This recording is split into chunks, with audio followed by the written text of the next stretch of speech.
In the heart of the 8th century BC, amidst the rising threat of the formidable Assyrian Empire, the kingdom of Judah stood at a precipice of moral decay and spiritual rebellion.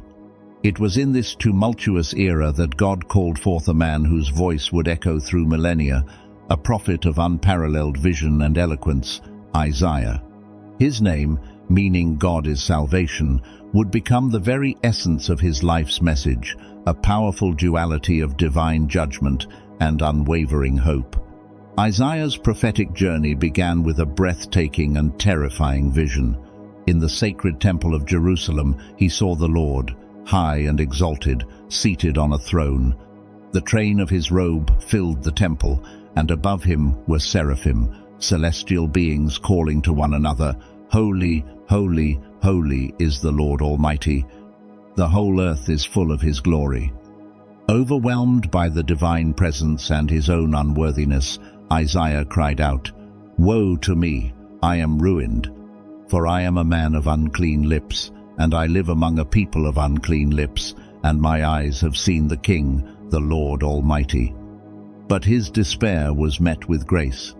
A seraph flew to him with a live coal from the altar and touched his lips, declaring, "See, this has touched your lips. Your guilt is taken away, and your sin atoned for."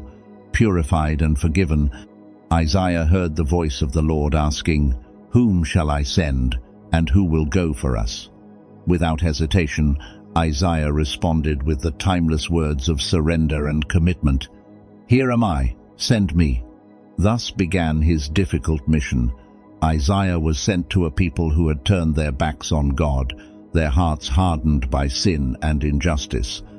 He delivered a stark message of impending judgment, using powerful parables to illustrate their failings.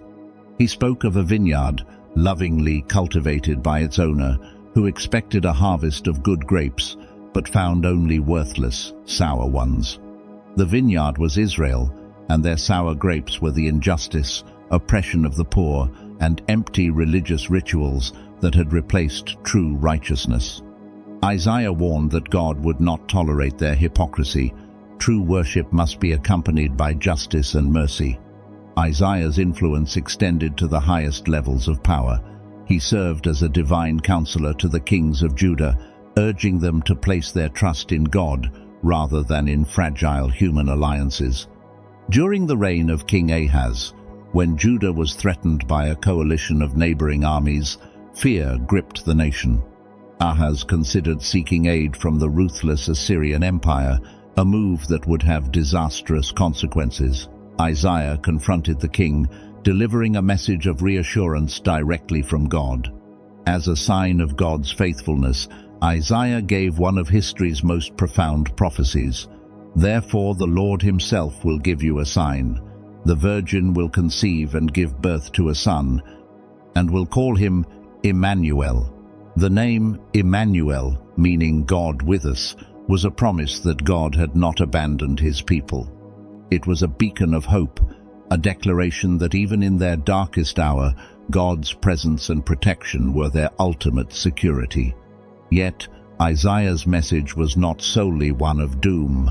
Woven throughout his prophecies of judgment was a radiant thread of hope and restoration. He spoke of a future beyond the coming exile, a time when God would fulfill his covenant promises in a magnificent way.